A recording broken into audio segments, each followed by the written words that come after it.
আসসালামু আলাইকুম রহমতুল্লাহি ওয়াবারাকাতুহু। এবার মক্কা একটা ভিডিও সাম্প্রতিক সময়ে ফেসবুক, ইউটিউব বিভিন্ন মাধ্যমে ছড়িয়ে পড়েছে যে ইমাম মাহাদির আত্মপ্রকাশ ঘটেছে। আদৌ কি বিষয়টা সত্য কিনা এটা সম্পর্কে জানতে চাওয়া হয়েছে। তো আমরা যে ভিডিওটা দেখেছি, খুবই লম্বা চোরা একজন ব্যক্তি, লাল একটা রুমাল পরা আছে, দেখতে শুনতে খুব সুন্দর। তো উনাকেই ইমাম মাহাদি বলা হচ্ছে।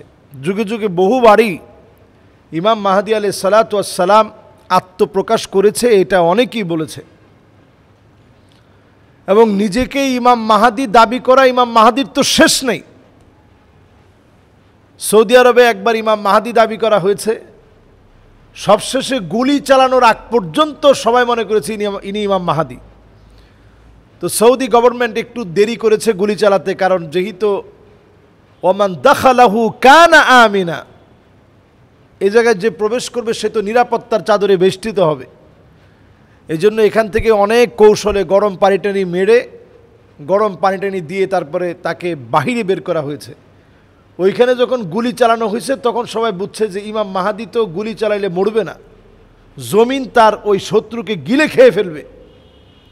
কই এখানে তো গিলে টিলে কেউ খাইল না। এরপরে লোকটা সবশেষে মারা গেল। 1982 সনেও এই ঘটনা ঘটেছে।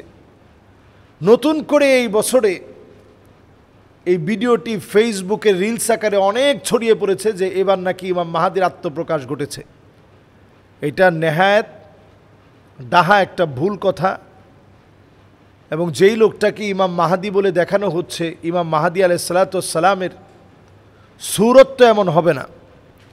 ইমাম মাহাদির চেহারা হবে, কপালটা থাকবে বড় কপালওয়ালা, আজলাল জাবিহা, হাদিসের মধ্যে আসছে বড় কপালওয়ালা হবেন। নাকটা থাকবে খাড়া নাক, নাকটা খুব সুন্দর। আমরা অনেকের নাক দেখলে বলি মাশাআল্লাহ, ওনার নাকটা খুব সুন্দর। তো এইরকম লম্বা নাকওয়ালা হবেন তিনি। আর একেবারে দবদবা সাদা না, যে লোকটাকে দেখানো হচ্ছে একবারে দবদবা সাদা, এরকম দবদবা সাদা ইমাম মাহাদি আলাইহিস সালাতু ওয়াস সালাম হবেন না। তিনি মাঝামাঝি কালারের হবেন, না সাদা না কালা, এটার মাঝামাঝি কালারের হবেন। খুব বেশি সাদাও না, আবার একেবারে কালোও না, দুইটার মাঝামাঝি হবেন তিনি। এবার আসেন পরের পয়েন্টে। ইমাম মাহাদি আলাইহিস সালাতু ওয়াস সালাম তিনি হবেন ওয়াহুয়া মিন নাসাবি, নবীজি সাল্লাল্লাহু আলাইহি সাল্লামের বংশ থেকে আসবেন। যেই লোককে দেখানো হয়েছে তিনি নবীজির বংশধর কেউ না। নবীজি সাল্লাল্লাহু আলাইহি সাল্লাম বলছেন আমার বংশ থেকে আসবে। আহলে সুন্নাহ ওয়াল জামাআতের মতামত হচ্ছে তিনি নবী সাল্লাল্লাহু আলাইহি ওয়াসাল্লামের বংশ থেকে হাসান রাদিয়াল্লাহু তাআলা আনহুর বংশ থেকে আসবেন। শিয়াদের মতামত হচ্ছে হোসেন রাদিয়াল্লাহু তাআলা আনহুর বংশ থেকে আসবেন। তো দুইটার যে কোনো জায়গা থেকে আসলেও তিনি কিন্তু আহলে বাইত, নবী পরিবারের একজন হবেন। নবীজি সাল্লাল্লাহু আলাইহি সাল্লাম সেই কথা হাদিসের স্বীকৃতির মাধ্যমে আমাদেরকে জানিয়ে গেছেন। আর উনি নিজেও জানবেন না তিনি ইমাম মাহাদি। তিনি যখন মাকামে ইব্রাহিমের সামনে দাঁড়ানো থাকবেন, ঠিক সেই সময়ে মাকামে ইব্রাহিমের সামনে যখন দাঁড়ানো থাকবেন, ওই সময়ে লোকেরা দেখেই বুঝবেন যে ইনি ইমাম মাহাদি।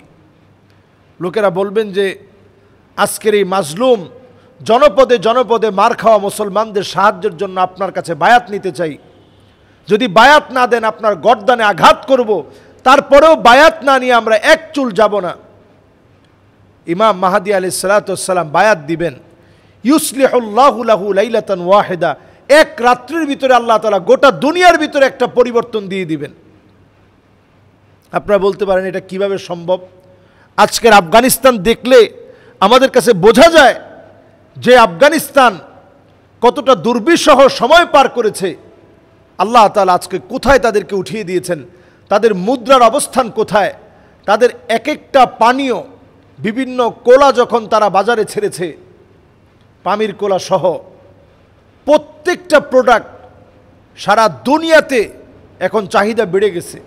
তো আল্লাহ রাব্বুল আলামিন আফগানিস্তানকে ঠিক কোথায় ছিল, কোন জায়গায় আল্লাহ রাব্বুল আলামিন নিয়ে গিয়েছেন, এগুলো সব হচ্ছে আল্লাহ রাব্বুল আলামিনের ফয়সালা, এগুলো সব হচ্ছে মাওলাই করিমের ফয়সালা।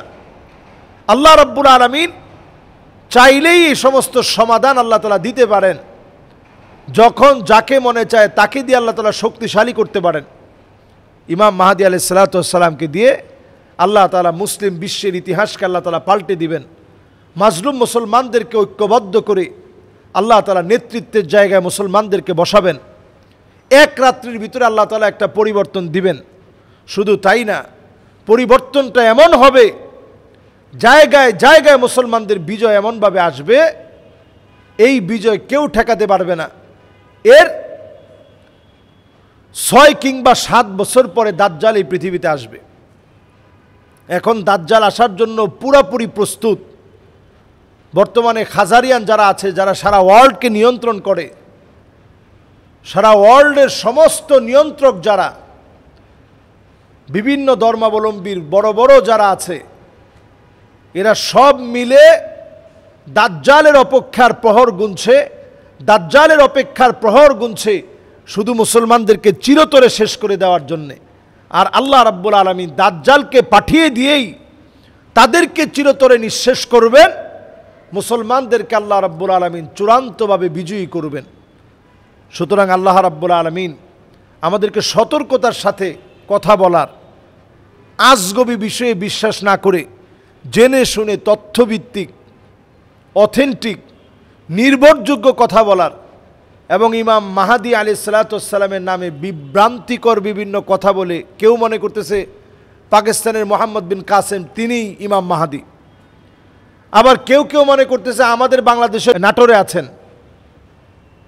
আমাদের দেশের নাটোরে ইমাম মাহদী আলাইহিস সালাতু ওয়াস সালামের আগের যে একটা গ্রুপ হবে, যারা ইমাম মাহদীকে সারা পৃথিবীর কাছে যারা প্রমোট করবে, সামনে থেকে যারা নেতৃত্ব দিবে, ইমাম মাহদী আলাইহিস সালাতু ওয়াস সালামের হাতকে শক্তিশালী করে সৈনিক হবে, ওই সৈনিকদের প্রধান সেনাপতি তিনি নাকি আমাদের বাংলাদেশের। আবার বাংলাদেশের লোকও ইমাম মাহদী নিজেকে দাবি করেছে যে সৌদি আরবের জেলে এখন আছে। তাহলে আপনি চিন্তা করেন, যুগে যুগে এরকম হটকারিতা হবে, এই সময়ে নিজেদের ঈমান বাঁচিয়ে রাখা এটাই সবচেয়ে বড় চ্যালেঞ্জিং। আর আমাদের কাজ হচ্ছে জমিনে দিন কায়েম করা। এই পথের সাথে আপনি লেগে থাকেন। আপনি যদি ইমাম মাহদী আলাইহিস সালাতু ওয়াস সালামকে নাও পান, আল্লাহ রাব্বুল আলামিন বিজয়ী হলে যে পরিমাণ সওয়াব হতো সমপরিমাণ সওয়াব আমাদেরকে দান করবেন। আল্লাহ তাআলা আমাদেরকে তৌফিক দান করুক। আসসালামু আলাইকুম ওয়া রাহমাতুল্লাহি ওয়া বারাকাতুহু।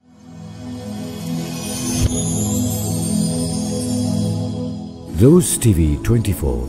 Enjoy by listening to the Holy Quran.